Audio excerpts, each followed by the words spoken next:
शामिल, तिरंगे को 4.5 करोड़ घरों तक पहुंचाने का संकल्प। कोलकाता डॉक्टर हत्याकांड के विरोध में बीएचयू चिकित्सक विरोध में निकाला कैंडल मार्च, कल से करेंगे हड़ताल। अधिवक्ता विजय जायसवाल ने की प्रेस कॉन्फ्रेंस, आबकारी विभाग पर लगाए गंभीर आरोप। वाहन चेकिंग के दौरान हुई पुलिस मुठभेड़ में एक बदमाश के पैर में लगी गोली। सरकारी स्कूल में हिंदू बच्चों को मांस खिलाने का मामला, प्रधान अध्यापक इकबाल ने हिंदू बच्चों को खिलाया मांस।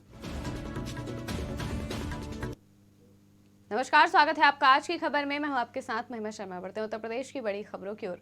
लखनऊ में मुख्यमंत्री योगी आदित्यनाथ तिरंगा यात्रा में शामिल हुए, जहां उन्होंने कहा कि पीएम मोदी के आह्वान पर इस वर्ष प्रदेश सरकार ने तिरंगा को 4.5 करोड़ घरों तक पहुंचाने के प्रयत्न संकल्पों को अपने हाथों में लिया है। और बीजेपी के सभी पदाधिकारियों और कार्यकर्ताओं का अभिनंदन करते हुए उन्होंने कहा कि इस अवसर पर जो उत्साह दिखाया जा रहा है, ये नए भारत को दर्शाता है और तिरंगा एक भारत श्रेष्ठ भारत का भी प्रतीक है।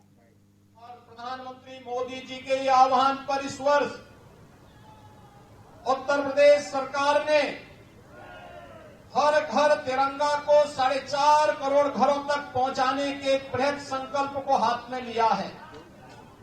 मैं भारतीय जनता पार्टी के अपने सभी पदाधिकारी और कार्यकर्ताओं का हृदय से अभिनंदन करता हूं कि उन्होंने प्रधानमंत्री मोदी जी के संकल्प के साथ जुड़ते हुए भारत के इस राष्ट्र के प्रतीक, आन बान और शान के प्रतीक तिरंगा को हर घर तक पहुंचाने के संकल्प में सहभागी बन रहे हैं।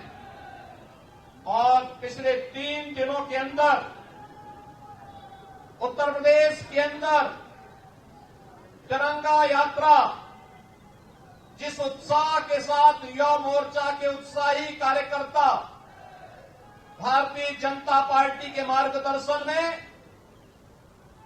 निकाल रहे हैं, आयोजित कर रहे हैं, छात्रों के द्वारा, व्यवसायियों के द्वारा, तमाम सामाजिक सांस्कृतिक संगठनों के द्वारा इस अवसर पर जो उत्साह दिखाया जा रहा है, ये नए भारत का दर्शन करता है। और कल से बीएचयू के रेजिडेंट डॉक्टर्स कोलकाता हत्याकांड के विरोध में हड़ताल करेंगे और जिसके विरोध में कैंडल मार्च भी निकाला गया। आपको बता दें कि कल से ही बीएचयू के रेजिडेंट डॉक्टर्स स्ट्राइक पर रहेंगे, जिसके चलते इमरजेंसी आईसीयू के अलावा अन्य सेवाएं प्रभावित रहेंगी। तो वहीं कैंडल मार्च निकाल रहे चिकित्सकों ने कहा कि पीड़ित परिवार को मिले न्याय, चिकित्सकों की सुरक्षा सुनिश्चित की जाए। और जो मेरे साथ खड़े हैं उनके ही जैसा, और जो आप लोग जान रहे होंगे आरजीकर मेडिकल कॉलेज कोलकाता में है, हमारी एक बहन जो हमारे ही जैसी एक रेजिडेंट डॉक्टर थी, वहाँ पे 9 तारीख के देर रात को जो है वो हमारे ही जैसे अपने अस्पताल में जो है जो पेशेंट्स लोग हैं उनके पास अपना ड्यूटी डिलीवर करके 2 बजे 3 बजे के अराउंड जो है वो हक हार के गई आगे का कुछ पढ़ाई करने के लिए सेमिनार रूम में। उसके बाद जो है उसके साथ जो है दुर्व्यवहार हुआ, उसे रेप और उसके बाद जो है ब्रूटली मर्डर कर दिया गया, जो सुबह में जो है सुबह 7, 8, 9 बजे के अराउंड जो है उसके बारे में पता चला। और लेकिन उसके बारे में अथॉरिटीज़ ने कुछ सीरियसनेस लिया नहीं। इनफैक्ट जो वहाँ के डीन थे उन्होंने बोला कि वो तो लड़की है, उसको उतने रात में अकेले क्यों जाना था। लेकिन हमारा कंसर्न ये नहीं था, और हमारा कंसर्न सिर्फ ये नहीं था कि वो डीन ने ये क्या कहा। हमारा कंसर्न ये है कि एक लड़की जो अपने प्रेमिसेस में आम जनता के लिए सर्विसेज डिलीवर कर रही है, जो वहाँ पे कितने जद्दोजहद, कितना सेक्रीफाइसेस, कितना मेहनत और कितना संघर्ष के बाद पहुंची, वो इतना मेहनत कर रही है लोगों के लिए, उसके बाद वो थक हार करके जब आराम करने जाती है तो उसके साथ इस तरह का। गोरखपुर का आबकारी विभाग के खिलाफ अधिवक्ता विजय जायसवाल ने प्रेस कॉन्फ्रेंस कर आबकारी विभाग पर गंभीर आरोप भी लगाए। दरअसल आरोप के मुताबिक 2018 से लेकर 2021 तक राजेंद्र जायसवाल पर आपराधिक मुकदमे दर्ज होने के बावजूद धड़ल्ले से सरकारी अंग्रेजी शराब के ठेके चल रहे हैं और अधिवक्ता की शिकायत करने के बाद भी आबकारी विभाग राजेंद्र जायसवाल को नोटिस भेजा है। प्रेस वार्ता आबकारी विभाग के विरुद्ध है। आबकारी विभाग में व्याप्त भ्रष्टाचार के विरुद्ध है। आबकारी विभाग द्वारा अपराधी प्रवृत्ति के लोगों को लॉटरी के द्वारा शराब की दुकानों का आवंटन किया जा रहा है, जिनकी शिकायत होने पर भी जिनके कागजात पूर्ण ना होने पर भी सरकार की मंशा के विरुद्ध जाकर के उनको संरक्षण देते हुए दुकानों का आवंटन किया जा रहा है और दुकानें चलाने में, संचालन में सहयोग किया जा रहा है। राजेंद्र जायसवाल, जिनके नाम से स्पोर्ट्स कॉलेज में एक दुकान है अंग्रेजी शराब की, मुगलहा में एक दुकान है अंग्रेजी शराब की। संजय कुमार जायसवाल, जिन्हें घोष कंपनी में आवंटित किया गया था, जो बाद में उन्होंने छोड़ दिया दुकान। ये तो सिर्फ वानगी है, जबकि आबकारी नियमावली स्पष्ट रूप से यह वर्णित करती है कि अगर किसी व्यक्ति या किसी व्यक्ति के परिवार में भी कोई संज्ञेय अपराधी मुकदमा दर्ज है तो उसे आबकारी लाइसेंस। वाहन चेकिंग के दौरान गुलहरिया क्षेत्र के नहर मोड़ के पास पुलिस मुठभेड़ में एक बदमाश के पैर में गोली लग गई। घायल बदमाश को बीआरडी मेडिकल कॉलेज में भर्ती कराया गया। पकड़े गए बदमाश के ऊपर 15 से ज्यादा आपराधिक मुकदमे और 10,000 का इनाम भी था। घायल बदमाश की पहचान करने के लिए डोम के रूप में हुई है। बता दें कि मुठभेड़ के दौरान एक बदमाश फरार होने में सफल रहा। जनपद गोरखपुर के थाना गुलरिया क्षेत्र में प्रतिदिन शाम की तरह आज भी चेकिंग की जा रही थी। उसी चेकिंग के दौरान एक बाइक पर 2 लोग सवार थे। उनको रोकने का इशारा किया, लेकिन जब वो नहीं रुके तो वहां पे मौजूद पुलिसकर्मी द्वारा आगे की चेक पोस्ट बरगदई मस्जिद के पास में बताया गया कि इस बाइक है, उस पर 2 लोग सवार हैं, इनको रोकने का प्रयास करें। उसी चेकिंग को देखते हुए उस चेकिंग से 20-30 मीटर पहले ही एक नहर मोड़ पर जब अपराधी जाने लगे तो पुलिस ने उसका पीछा किया। पीछा करने पर जब उनको ललकारा रोकने के लिए तो नहीं रुके और उन्होंने तमंचे से फायरिंग शुरू की। उसी का पुलिस ने सेल्फ डिफेंस में एक सिखलाई तरीके से जवाबी कार्रवाई की। एक अभियुक्त को पांव में गोली लगी, वो वहीं पे गिर पड़ा और उसके बाद में बाइक पर सवार एक अन्य अभियुक्त है, वो बाइक को लेके आगे भाग गया है। उसकी चेकिंग की जा रही है। पूछताछ में पता चला कि वह अभियुक्त जिसके पांव में गोली लगी उसका नाम करण डोम है, जिस पर 15 से ज्यादा आपराधिक मुकदमे दर्ज हैं और वर्तमान में ये थाना गुलरिया से लूट एवं टप्पेबाजी के केस में वांछित है। उल्लेखनीय यह भी है कि यह अभियुक्त थाना कैंट के गैंगस्टर एवं 10,000 रुपये का इनामिया अभियुक्त भी है। इसका साथी अर्जुन, वो भी यहाँ थाना गुलरिया से वांछित है। उसकी छानबीन की जा रही है।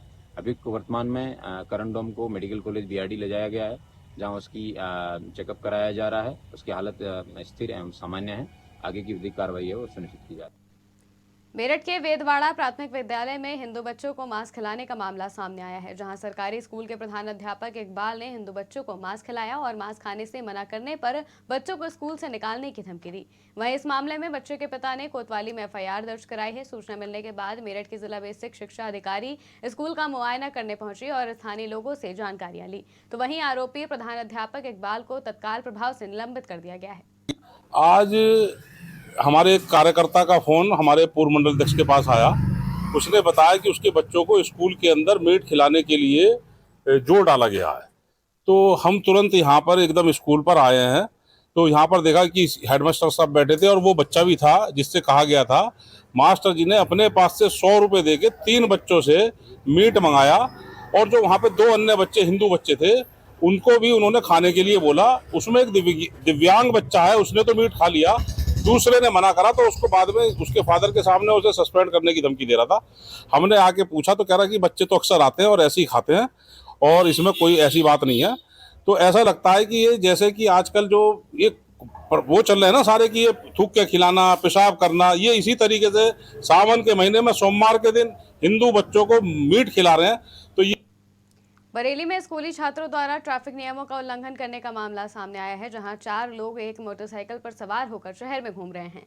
ये न केवल सड़क सुरक्षा के लिए खतरा है बल्कि दुर्घटना का कारण भी बन सकता है। इस समस्या का समाधान करने के लिए स्कूल और प्रशासन को मिलकर काम करना होगा ताकि सड़क सुरक्षा सुनिश्चित की जा सके और दुर्घटनाओं को रोका जा सके। जिलाधिकारी चंद्र प्रकाश सिंह ने खुर्जा तहसील का औचक निरीक्षण किया। अधिकारियों और कर्मचारियों को समय से उपस्थित होने के निर्देश भी दिए और साथ ही सब रजिस्ट्रार को निर्देश दिए कि कार्यालय में कोई भी प्राइवेट व्यक्ति काम का संपादन ना करे। जिलाधिकारी ने कार्यालय में मौजूद रजिस्ट्री कराने आए लोगों से भी बात की। देखिए, आज मैंने तहसील खुर्जा का और उप निबंधक कार्यालय खुर्जा का आकस्मिक निरीक्षण किया है। उद्देश्य यह है कि जो जनता को हम लोग सेवाएं दे रहे हैं वो समय से मिले, न्यायालय में जो वाद लंबित हैं उनका समय से निस्तारण हो, किसी भी तहसील के किसी भी पटल पर या किसी भी कार्यालय में कोई बाहर का आदमी काम ना करे। और माननीय मुख्यमंत्री जी के भी निर्देश हैं और हम लोगों के भी हैं कि जो जनता आए उसको सुबह 10 से 12 बजे तक सुनवाई हो हर अधिकारी अपने अपने कार्यालय में बैठे, तो उसी को मैंने सरप्राइज आज यहाँ चेक किया है। तहसीलदार के न्यायालय में एक व्यक्ति मिला है और अभी जो प्रारंभिक जांच हुई है, मुझे बताया गया कि पहले वो कोई तहसीलदार साहब रहे, उनका वो ड्राइवर रहा है, वो किन कारणों से यहाँ आया हुआ था। मैंने उप जिलाधिकारी जी को उसको विस्तृत जांच के लिए कहा है और जो वर्तमान तहसीलदार हैं, जो उन्होंने अनभिज्ञता जाहिर की है कि मैं तो इसको नहीं जानता। हाथरस में बालापट्टी के पास सड़क पर भरे पानी में दौड़ा विद्युत पोल का करंट, तो साइकिल लेकर जा रहे 2 किशोर करंट की चपेट में आ गए। गंभीर हालत में परिजन किशोरों को लेकर जिला अस्पताल पहुंचे, जहां डॉक्टरों ने एक किशोर को मृत घोषित कर दिया, तो वहीं दूसरे की हालत गंभीर बताई जा रही है। थोड़ी साइकिलिंग कर रहे थे, सुबह से पानी भरा है, ना तो पानी निकलता ला नले में गड्ढे की तरफ, और ये सरासर बिजली विभाग की नाकामयाबी है, उसी की लापरवाही की वजह से ये घटना हुई है। बालापट्टी और क्या कहता है लालनार के बीच में हादसा, करंट दौड़ा है, बच्चे पानी में साइकिलिंग कर रहे थे और ये उसी घटना हुई। करंट आया, बच्चे चलते हुए खींच लिया उसने कई बार बिजली विभाग से शिकायत की, लेकिन किसी ने कोई लखीमपुर खीरी के दुधवा टाइगर रिजर्व में 12 अगस्त को विश्व हाथी दिवस धूमधाम के साथ मनाया गया। इस दौरान हाथियों ने जमकर दावत उड़ाई, तो वहीं दुधवा और WWF के अधिकारी ने संभाली इसकी मेजबानी। आपको बता दें कि अंतर्राष्ट्रीय हाथी दिवस के मौके पर हाथियों को अच्छी तरह से सजाया संवारा भी गया। इसके बाद दुधवा के डिप्टी डायरेक्टर टी रंगा राजू ने हाथियों को उनका मनपसंद भोजन गुड़, गन्ना, केला, कटहल और फलों का भोजन कराया। बीते 2 दिन से चल रही इसकी तैयारियां थी। हमारा दुधवा टाइगर रिजर्व के डेली में आज हम लोग को हाथी दिवस अवसर पर एक महाभोज आयोजित किए गए, मेगा फीस्ट। उसमें नया नया तरीका फल फूल वेजिटेबल्स, ये पूरा डोनेशन के रूप में बहुत सारा लोग हम लोग को डोनेट किए गए। फॉर एग्जाम्पल WWF, WTI और हमारा कर्मचारी अधिकारी सभी लोग कंट्रीब्यूट करते। आज का अच्छा तरीके से मेगा फीस्ट सभी कैंप हाथियों का हम लोग को खिला के अभी मैं लखनऊ के महेगवा थाने में सोमवार को थाना प्रभारी कार्यालय का उद्घाटन किया गया। डीसीपी अभिजीत आर शंकर ने मंत्रोच्चारण और पूजा करके प्रभारी निरीक्षक कक्ष का उद्घाटन किया। डीसीपी ने बताया कि लखनऊ कमिश्नरेट का ये थाना नया है, जहां पर विकास कार्य हो रहे हैं, इसलिए थाना प्रभारी के कमरे का निर्माण कराया गया है, जिससे थाने पर आने वाले फरियादियों को सुविधा मिल सके। इस दौरान ADCP, ACP, इटौंजा थाना पुलिस व क्षेत्र के कई ग्राम प्रधान सहित सैकड़ों लोग मौजूद रहे। आज दिनांक 12/8/2024 थाना महंगवा में एक नया थाना अध्यक्ष कक्ष एवं और कक्ष का उद्घाटन हुआ है। जन सहयोग से ये कक्ष बना हुआ है, जैसे सब आप लोगों को सब जानकारी है। महंगवा सबसे अच्छा नया थाना है लखनऊ में। आज दिनांक 12/8/2024। उत्तर प्रदेश की खबरों में फिलहाल इतना ही। देश और दुनिया की तमाम खबरों के लिए देखते रहिए आज की खबर।